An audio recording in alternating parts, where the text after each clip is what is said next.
Hello hi friends, welcome to my channel boutique creation. మన boutique క్రియేషన్లో cutting and stitching videos కూడా friends అయితే upload చేయమని ఒక చిన్న మెసేజ్ చేశారండి. చాలా ఒక 8 months అవుతుండొచ్చు. అయితే నాకు ఏంటంటే అప్పుడు కొంచెం సీజన్లో టైం ఉండదు అనేసి ఈరోజు అయితే నేను పైపింగ్ అనేది ఎలా స్టిచ్ చేసుకోవాలి, మాస్టర్ పైపింగ్ అనేది ఎలా స్టిచ్ చేసుకోవాలనే విషయం గురించి అయితే ఇక్కడ మీకు క్లారిటీగా ఎక్స్ప్లెయిన్ చేస్తూ స్టిచ్చింగ్ చేసి చూపిస్తున్నాను. చూడండి, ఇట్లా ఫస్ట్ అయితే మనము పైపింగ్ థ్రెడ్ రెడీ చేసి పెట్టుకోవాలండి. మనకు టిష్యూ క్లాత్ ఉంటుంది, టిష్యూ క్లాత్ తోటి అలా రెడీ చేసి పెట్టుకున్న తర్వాత మనకు back side front neck full అన్నీ అయిపోయినాయండి. బ్యాక్ సైడ్ వేస్ట్ దగ్గర మనకు నీట్ ఫినిషింగ్ తోటి సేమ్ మాస్టర్ అంటే మాస్టర్ స్టిచ్ చేసినట్టుగా ఉండాలి అనుకుంటే మాత్రం ఈ వీడియోని ఎక్కడ స్కిప్ చేయకుండా చూడండి. డైలీ అయితే నేను కటింగ్ స్టిచ్చింగ్ వీడియోస్ అయితే అప్లోడ్ చేస్తుంటాను.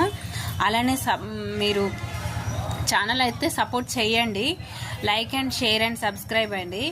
ఎందుకంటే మీరు ఇలా లైక్ చేయడం వల్ల ఇంకొంతమందికి వీడియో అనేది ఫార్వర్డ్ అవుతుంది. మన దగ్గర చాలా మంది అయితే ఖాళీగా ఉండి ఈ ఇంట్లో ఖాళీగా ఉండే వాళ్ళకి మాత్రము ఈ వీడియో అయితే చాలా అంటే చాలా యూజ్ అవుతుంది. ఒకవేళ ఈ వీడియో మీకు కరెక్ట్ క్లారిటీగా అర్థమవుతుందా లేదా అనేసి కామెంట్ బాక్స్లో కామెంట్ అయితే చెయ్యండి. ఎందుకంటే మీరు కామెంట్ చేస్తే నాకు అసలు విషయము అర్థమవుతుంది.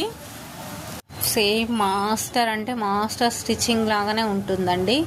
మీరు ఇలా నేర్చుకోవాలి అనుకున్నట్లయితే నాకు ఒక కామెంట్ బాక్స్లో మెసేజ్ చేయండి. నేను ఎలా అనేది మీకున్న డౌట్స్ క్లారిటీ ఇస్తూ డైలీ వీడియోస్ అయితే అప్లోడ్ చేస్తాను.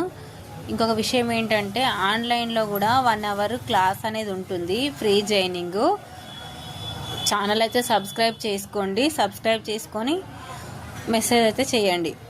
ఇలా బ్యాక్ సైడ్ కూడా నీట్గా వస్తుంది చూడండి. మనకి బ్యాక్ సైడ్ కూడా మనకి ఇక్కడ గోల్డ్ క్లాత్ ఉంది కదా, అదేం కనిపించదు. ఇది లోపలికి ఇలా పెట్టేసేసి హెమ్మింగ్ చేసేసుకుంటే ఫినిషింగ్ నీట్గా ఉంటుంది. అలానే ఐరన్ బాక్స్ ఉన్న వాళ్ళు ఐరన్ బాక్స్తో కూడా ఐరన్ బాక్స్ చేసేస్తే ఇంకా బాగుంటుంది ఫినిషింగ్. మనకి ఇక్కడ డాట్స్ ప్యాంట్ అండి, బ్యాక్ ఇప్పుడు చేసేది బ్యాక్ పార్ట్. ఇంతకుముందు చేసిన పైపింగ్ ఫ్రంట్ వేస్ట్ అండి. ఇప్పుడు వచ్చేసి బ్యాక్ సైడ్ మనకు డాట్ పాయింట్ కోసము 4 inches తీసుకున్నాను. హైట్ వచ్చేసి 3.5 తీసుకున్నాను. అంటే మనకి ఇక్కడ నెక్ పార్ట్ వచ్చేసి తక్కువ ఉంది, ఒక్కొక్కరికైతే 4 inches కూడా తీసుకుంటాను. ఇదైతే 3.5 తీసుకున్నాను. హాఫ్ ఇంచ్ గ్యాప్ తోటి అటు ఇటు సైడ్ వదిలేస్తూ మనము ఇలా డాట్ గీసుకోవాలి. డాట్ గీసుకున్న తర్వాత అంటే ఇది మీకు క్లారిటీ